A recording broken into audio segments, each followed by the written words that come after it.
and welcome to Reporters, France 24's special reports filmed around the world. Today, we're heading to Ukraine.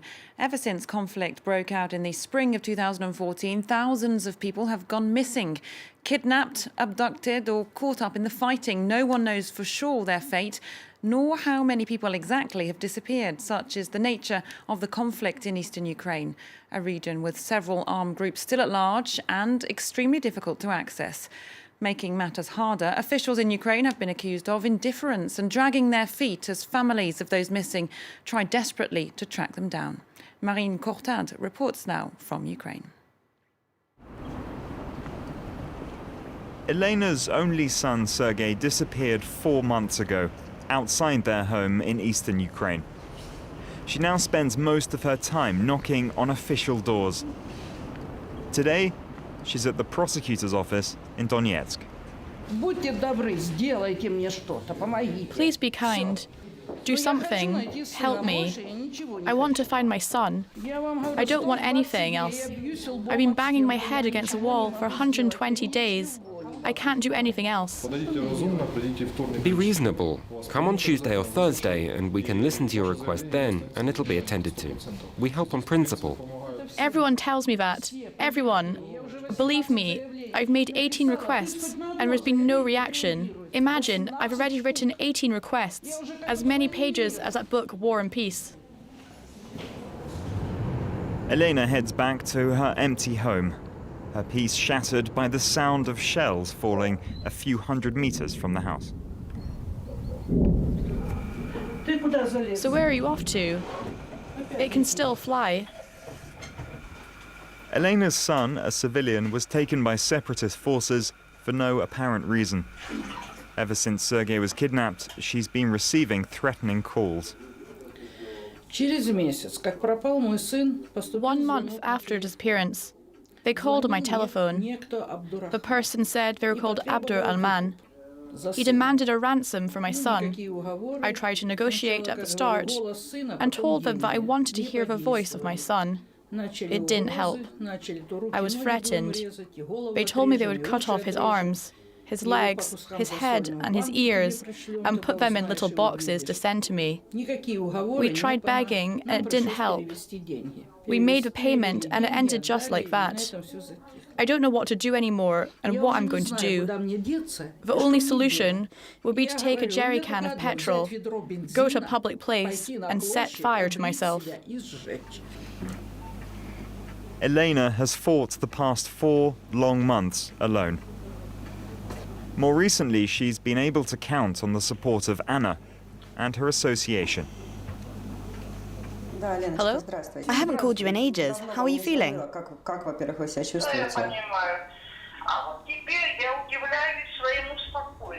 I'm feeling more calm now. I feel like either today or tomorrow, the door will open and he will walk in. Maybe it's crazy to think like that, but that's how it is. God help you, Elena. God help you. As she's forced to pay even more money to these scammers, she doesn't even have enough money for her own medical treatments. She has no income, and her only son has disappeared. That's why we regularly buy medicine for her and her husband and get them over to the other side. Anna was also a prisoner of the separatists. On her release, she created the Bluebird Association in Kiev to offer support to others in a similar situation. Around 3,000 people have already been set free, but there are many others still being held.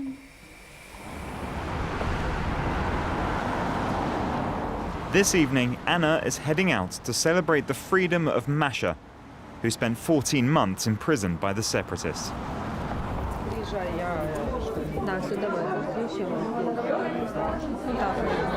Hi. Hello, everyone. We've waited for you for a long time. Thank you for coming. Masha was held in a cave. This is the moment of her liberation, a few days earlier. It's good to be among friends. Just a week ago, they were telling me, "You're a terrorist. You killed poor people. You're a bad person."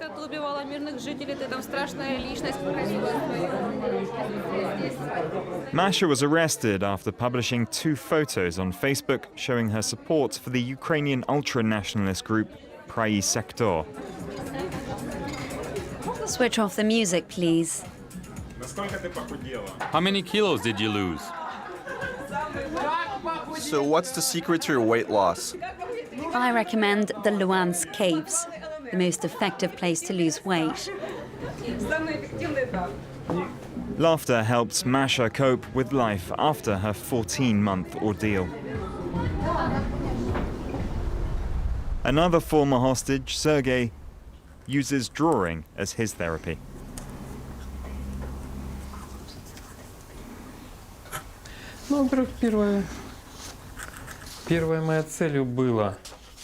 The most important thing for me was to get rid of my inner demons. This was a good way of coming to terms with it. That's because there are no photographers who can take pictures inside these detention places. There's no video footage. Sergei was kidnapped because of his drawings. His anti-separatist graffiti on the streets of Donetsk made him famous.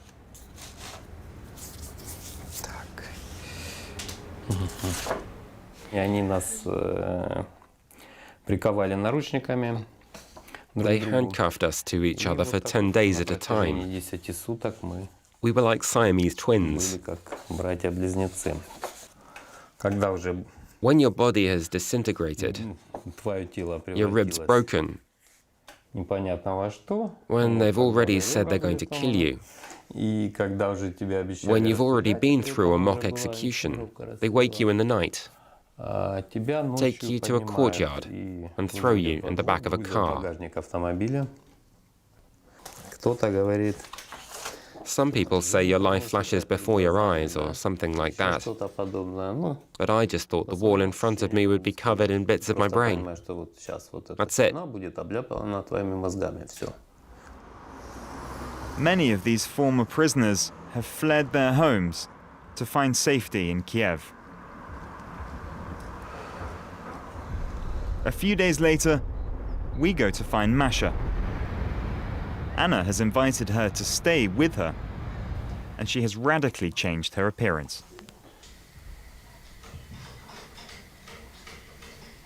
I wanted to do something crazy, something joyful, something fun that I'd never done before in my life, something like completely changing my life and changing the color of my hair, from brunette to blonde. I'm so happy to be free and to be able to chase my dream of going blonde.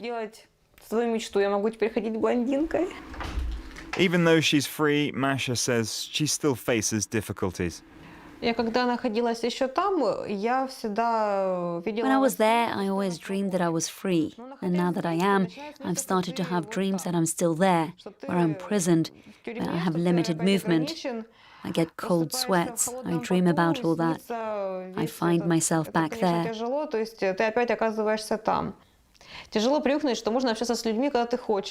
It's hard to get used to being able to talk whenever you want. We had 5 minutes, and during those 5 minutes, you try to say everything. It's still difficult to communicate with people, or to know how to behave in a normal world, how to cross the road, take the metro, or even go to beauty salons.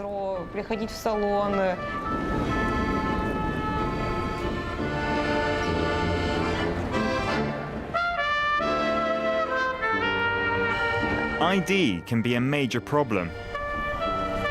Former hostages often have no documents. That can pose a complicated administrative challenge. Masha's trying to solve it this afternoon at the tax office. Do you have your refugee certificate? No, I can't get it without a tax code. I went to the SPU to get a certificate saying that I'd been a prisoner, but they told me to give them my passport, and I don't have a passport. To get my passport, I need a certificate saying that I don't have a passport anymore. It's tiring. You have to go to all these institutions, queue up every time, but the important thing is that I'm moving about. It's a return to freedom and a normal life. It has taken the Ukrainian state months to acknowledge the problem and start taking action.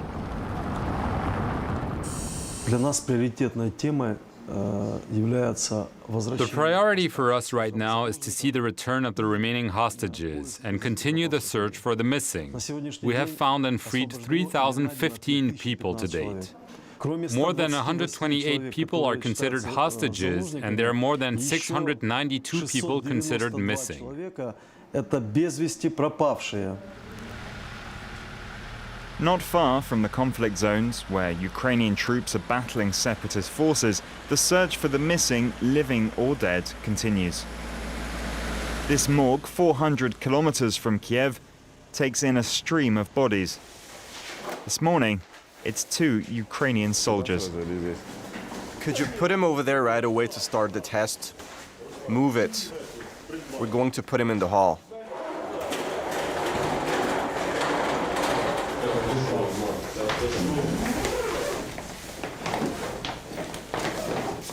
Are there no personal belongings? Some personal effects and his body armor. Are there any grenades? Apparently not.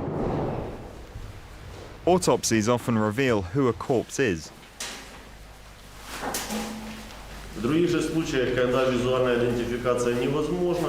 In some cases, when visual identification is not possible, we take biological samples to genetic experts who compare them with those of the supposed parents.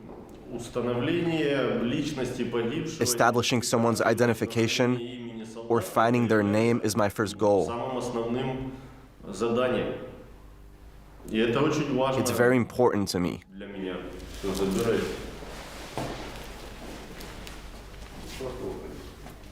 Over 2 years, around 500 anonymous corpses have been brought here. 1/3 of them have never been identified. But their DNA has been collected to be cross-checked with existing records.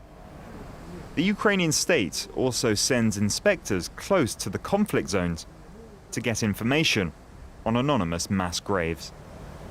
Over there, only anonymous civilians are buried. Yes.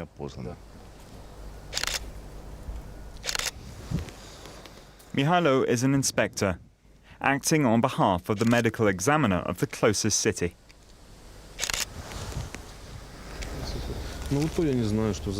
I'm not sure about this tomb without any markings. I think it's recent. And this row here was already there. We're going to try and collect enough information to get the legal right to exhume these bodies with the aim of getting a DNA expert to identify those unknown. Every family is looking for their relatives. It's understandable, but most have unfortunately become victims of the war. The exact number of Ukraine's missing is unknown. Mikhailo's job represents the start of a long-term effort by the authorities to give answers to the hundreds of families left wondering the fate of their loved ones as the Ukrainian conflict grinds on. The reporter behind that report, Marine Courtade, joins me now in the studio. Hello, Marine. Thousands of people were kidnapped since the start of the conflict in Ukraine. Do we know exactly how many people? Oui, alors ce que on sait, c'est les chiffres qui sont avancés par le is the numbers given by the SBU, the Ukrainian Security Service. They say they've released 3,015 persons since the beginning of the conflict. 123 persons are still in the hands of separatists, and 600 people are still missing, both military and civilians. And you have to be careful with the numbers because the numbers could be much higher since there are families in the separatist areas who unfortunately are not declaring their loved ones missing. What about the reasons why people are disappearing? Alors, les raisons pour lesquelles les personnes The disparaissent reasons why sont assez people variées. disappear are many. You may disappear because you're an embarrassing businessman, or you may be accused of spying, or because you did not respect the curfew. There may be many different reasons. You may be pro-Ukrainian and have remained in the region. We're talking about the reasons given by the separatists. They can also be due to the separatist battalions. The IDAR battalion also kidnapped and tortured a number of people. These battalions today, the Ukrainian state is prosecuting them legally, each of the battalions, for this torturing and kidnapping. During the filming of this report, you were not permitted yourself to access or work in separatist regions. Like a lot of other journalists, you've been blacklisted there. Exactement. Yes, exactly. C'est pas la première fois, moi, que It's je me not the rends first compte, time j'ai eu des that problèmes I've pour traveled aller to aux Ukraine. I've never had pour problems raconter in ce qui going se to passait the là. separatist Aujourd'hui, pour ce regions tournage-là, and telling malheureusement, about what is c'est going la on première there. fois But que for les this séparatistes report, it's the refusent, first time that que the je vienne, separatists et have c'est refused très my dommageable traveling pour ce there, qu'on fait and le this is very damageable for us as And just a journalists. quick question before we go. Have you had any news at all since the beginning of filming a report about Elena? We saw there at the beginning the woman who was looking for her son, Sergei. Oui, Elena, j'ai des nouvelles. Yes, I've heard from Elena, and unfortunately, I don't have good news. She still has not found her son. She's still searching for him. She's desperate and tired of not having an answer and having only crooks on the phone who are trying to make money off of her, rather than giving her concrete news that would enable her to move ahead and find her son that she's been looking for 2 years. Thank you very much indeed, Marine Corta, the reporter, for bringing us that report. And that wraps up this programme of reporters. Do join us next time here on France 24.